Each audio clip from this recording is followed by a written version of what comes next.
Alright, here's my CV joint removal and installation tips. Obviously you want to put this thing pretty high up on some jack stands, and then what I always do whenever I'm going to get under the car is try to push the thing off the jack stands or whatever it is.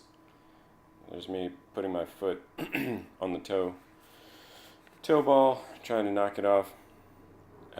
You're going to need an 8mm triple square or possibly an Allen wrench. I got this one off of eBay. You can get the snap-on part for $30, but if you treat it well, I think a cheaper one will work fine. I think mine was $8 or $10.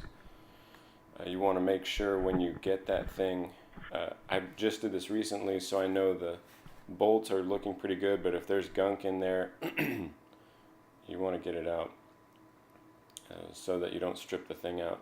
Obviously you want to chock your wheels. That was a really crappy chock, but it worked. This is really level ground. I'm pretty clear it's not going anywhere. And for the way I do it, you want to undo the parking brake, which is what I'm doing now.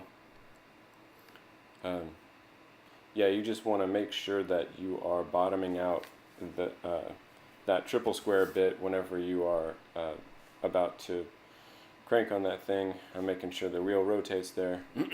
Whenever you're about to crank on the bolts and you're going to remove them or install them, and because if you strip them, it's going to be just really difficult. If you strip the one on the transaxle side, you could probably grab it and pull it out, and rotate the bolt and get it out. You're going to need some plastic bags. I like doggy bags. But if you strip it on that side, on the wheel side, you might have to take the entire stub axle out through the outside. So here's the trick. Basically, go through and loosen all of them for each, inside outside on each side, and you can use your foot to hold it still. Get one loose like I just did. Sorry for the bad camera work. Rotate to the next one. Get it loose. I thought I had to use a breaker bar, but I just used a long ratchet. The breaker bar was really a pain in the butt because it wasn't not a ratcheting breaker bar. A ratcheting breaker bar would be ideal. So you get them loose, and then you can rotate with your feet to the next one, and that's the big tip. It makes it go so much faster. I've done this so many freaking times.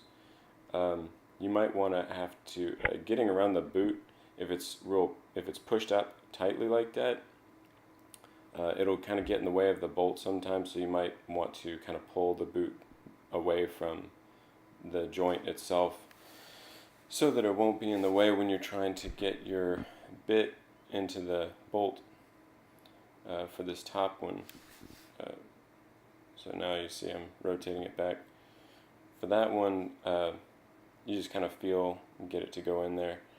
I don't use zip ties on the boots anymore. That seems to be a bad idea. I used to pull them out where there's the ripples and then zip tie them, but I've gone through a lot of boots just in a few years. I think it's worth buying the expensive ones, the German ones. I don't remember what, I think it's Rockford. I've had these for a while and they've been fine.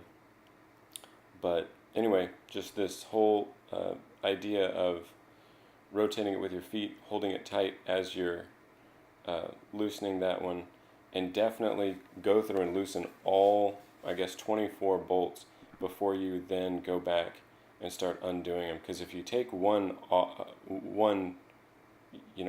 joint completely off, then you're kind of screwed, because the other side is it's not going to you're not going to be able to hold it still while you are trying to loosen the bolts. And I think they're relatively high torque. I don't remember. I want to say 80 foot-pounds or something like that. That may be too high. Don't quote me on that. But anyway, that's the biggest trick. It will save you a lot of time compared to doing it a lot of really dumb ways, which I've done all of.